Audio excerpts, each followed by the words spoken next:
Today we discuss indefinite integrals and the substitution method, right?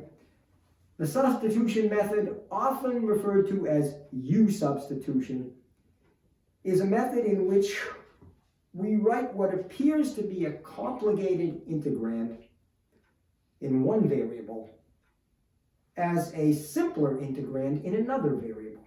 Now, for demonstration purposes, I'm going to use x and u, but again, the variables are dummy variables. You could use any. Okay, so this method is used when the integrand contains both a function and its derivative in differential form. That is, when we have something of the form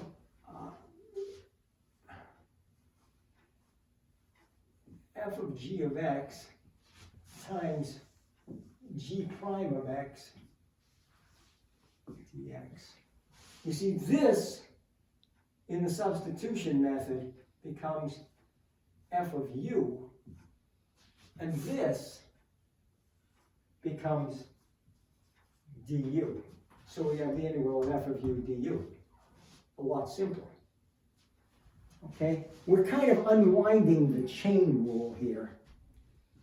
So, our strategy to find the antiderivative for such a function is first to substitute u for g of x and du for g prime of x dx.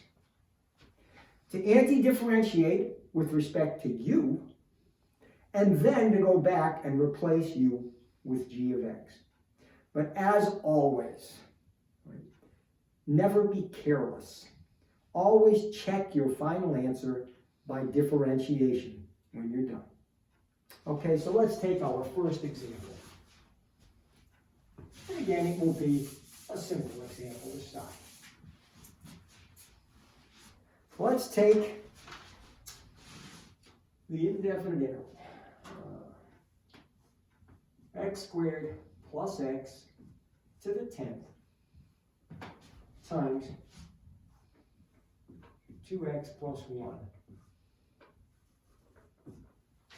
All right, so what do we have here? Note that this is the derivative of this. So we can let our u be x squared plus x.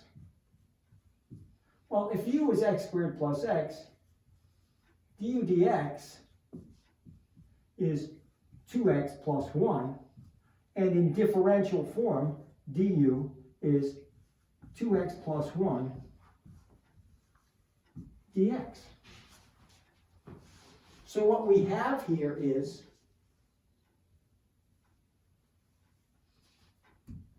u is x squared plus x. So we have u to the 10th, 2x plus 1 dx, du. Now that is a simple anti-differentiation. Power rule equals u to the 11th over 11 plus c. Now, our u is x squared plus x. So our final answer should be x squared plus x to the 11th over 11 plus c. If we were to differentiate this function, we would get 11 over 11, 1, x squared plus x to the 10th. Chain rule would then multiply by 2x plus 1. That is the substitution method. Let's try another.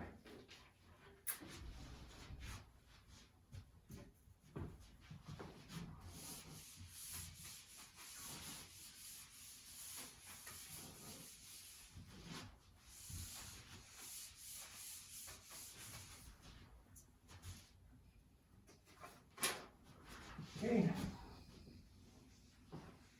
We have 2 times the square root of 2x plus 3. again, this is a pretty obvious one, that this is the derivative of the radicand. So if we let u equal 2x plus 3, then du dx equals 2, and in differential form, du equals 2 dx. And so what we have here is the square root of u, and then 2 dx is du. Remember, the square root of u is u to the 1/2. So the power rule says we add 1 to the exponent, giving us u to the 3/2. Divide by the new exponent. Well, dividing by 3/2 is multiplying by 2/3 plus c. Our u is 2x plus 3, so we have 2/3 times 2x plus 3 to the 3/2 plus c.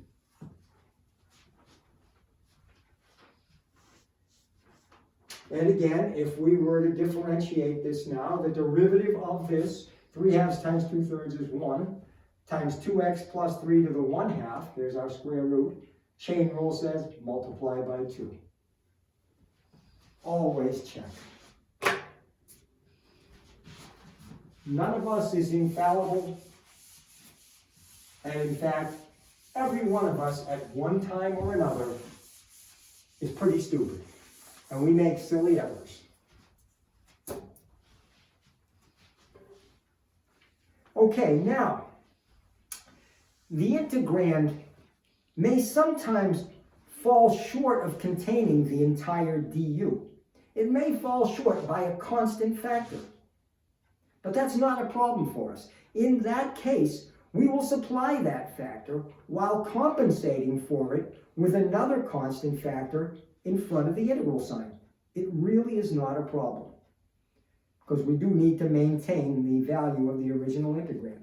So suppose in that preceding example, we had not had the 2. Suppose we had simply had this.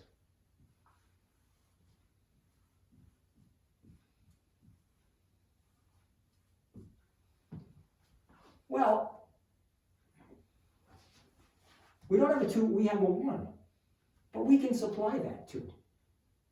We can say that this equals 1/2 times 2. There's our 1.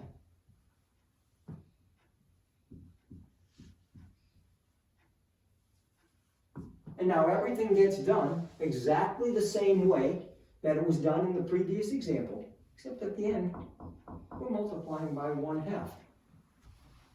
So that's really not a problem at all.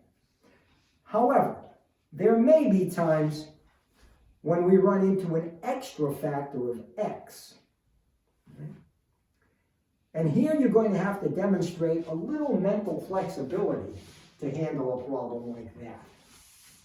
Suppose instead of this, we had this.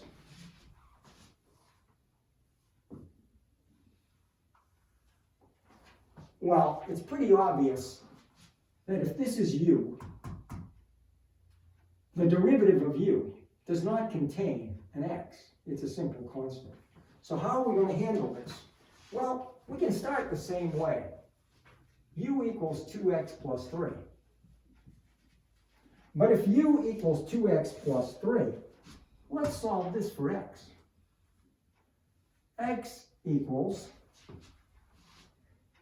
1/2 times u minus 3. Okay. Well, if u is 2x plus 3, then du is 2 dx. But if du is 2 dx, then 1/2 du equals dx. So we can still do a substitution here. Right? So let's do that. what does this equal? Well, remember, we have a 1/2 there. The x is 1/2 times u minus 3. Let's take that 1/2 out here. All right, so we got u minus 3 here. And at the end, that dx is 1/2 du.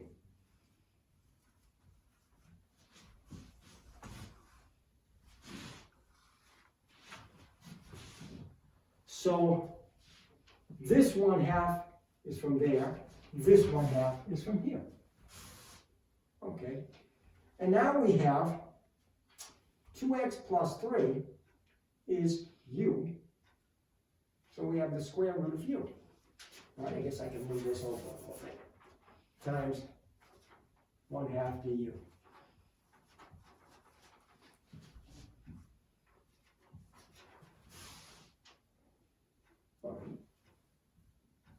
Let's take that 1/2 and put it out here with this 1/2. So now we have 1/4. Now look at what we have. U minus 3 times the square root of u. We can do something with that. We can simply distribute. U times the square root of u is u to the 3/2. 3 times the square root of u, well, that's 3 u to the 1/2. Du. Now we have something that we can anti-differentiate. Okay. Let's, now we got room for one more line here. 1/4 times. Add 1, you get u to the 5/2, so 2/5 u to the 5/2. Add 1, you get 3/2. So 3 divided by 3/2 is 3 times 2/3 is 2. U to the 3/2.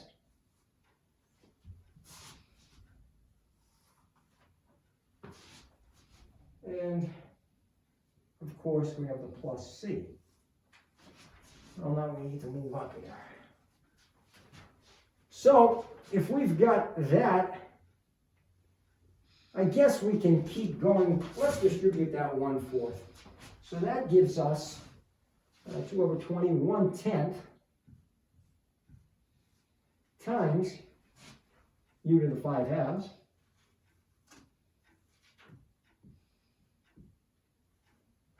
minus 1/2